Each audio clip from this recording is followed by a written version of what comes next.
सोचिए, अगर आप सिर्फ सोचकर कंप्यूटर चला सकें या अपने टूटे हुए शरीर के अंगों को फिर से चलने लायक बना सकें, या फिर सीधा दिमाग से बातें कर सकें बिना जुबान हिलाए। पागलपन लग रहा है ना? लेकिन अब ये साइंस फिक्शन नहीं है, ये रियलिटी बन चुकी है। और इसका नाम है न्यूरलिंक। इलॉन मस्क की ये कंपनी अब इंसानों के दिमाग में चिप लगाने लगी है, और इसका पहला ह्यूमन ट्रायल हो चुका है।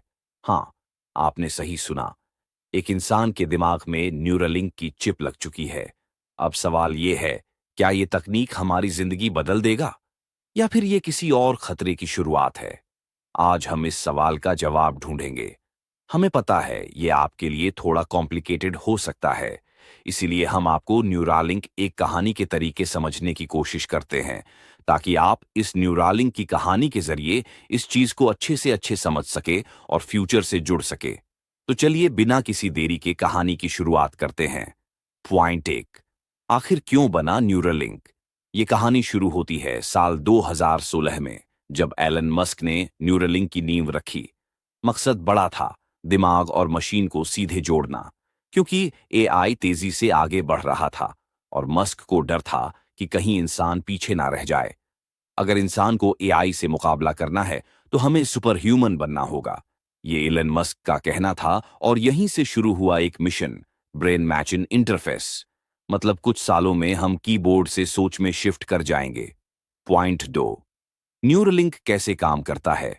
अब जरा इसकी टेक्नोलॉजी को समझते हैं, लेकिन आसान भाषा में।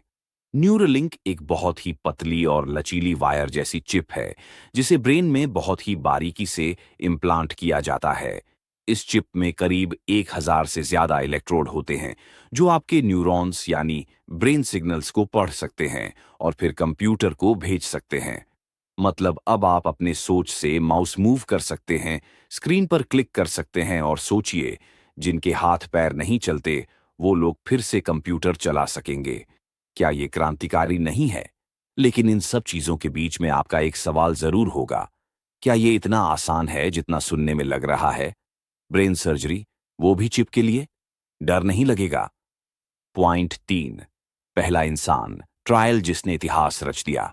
साल 2024 की शुरुआत में न्यूरलिंक ने वो कर दिखाया जो पहले सिर्फ फिल्मों में होता था। पहला इंसान जिसे न्यूरलिंक की चिप लगाई गई, उसका नाम है नोलैंड आरबॉ। ये व्यक्ति एक एक्सीडेंट के बाद गर्दन से नीचे पैरालाइज था, लेकिन न्यूरलिंक की चिप लगने के बाद उसने सिर्फ दिमाग से कंप्यूटर कंट्रोल करना शुरू कर दिया। सोचिए, एक इंसान जो हाथ पैर नहीं हिला सकता, वो अब कंप्यूटर पर गेम खेल सकता है, वो भी सिर्फ सोचकर। लेकिन सवाल ये उठता है, क्या ये सिर्फ एक चमत्कार था या भविष्य की शुरुआत? पॉइंट चार, भविष्य में क्या क्या संभव है? न्यूरलिंक सिर्फ कंप्यूटर कंट्रोल तक सीमित नहीं है, ये हमें यादें रिकॉर्ड करने, ब्रेन डिसऑर्डर जैसे अल्जाइमर, डिप्रेशन और यहां तक कि अंधापन तक ठीक करने की संभावना देता है। भविष्य में न्यूरलिंक हमें एक दूसरे के दिमाग से सीधा टेलीपैथी में बात करने लायक बना सकता है।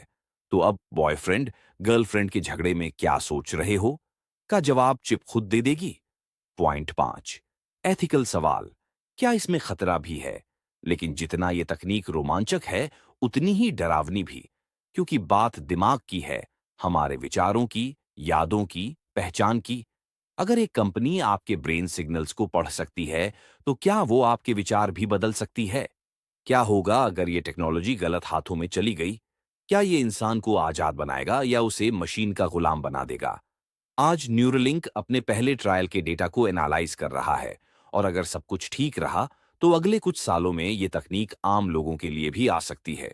सोचिए, वो दिन जब आप सिर्फ सोचकर लैपटॉप चला रहे होंगे, अपनी कार को ब्रेन से स्टार्ट कर रहे हों, और दर्द, पक्षाघात जैसी बीमारियों का कोई नामो निशान न रहे। न्यूरलिंक ने हमें एक नई खिड़की दी है, इंसान और मशीन के बीच की। अब ये हम पर है, हम इसे कैसे इस्तेमाल करते हैं। क्या आप तैयार हैं एक ऐसी दुनिया के लिए जहां दिमाग ही आपकी सबसे बड़ी ताकत बनेगा, या फिर हम उस लाइन को पार कर रहे हैं जिससे लौटना नामुमकिन होगा? इस वीडियो को लाइक करें अगर आप भी इस टेक्नोलॉजी से हैरान हैं, और कमेंट में बताइए, क्या आप अपने दिमाग में न्यूरलिंक की चिप लगवाना चाहेंगे?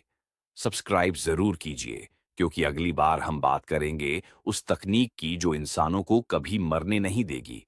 क्या आप तैयार हैं अमरता की ओर पहला कदम रखने के लिए?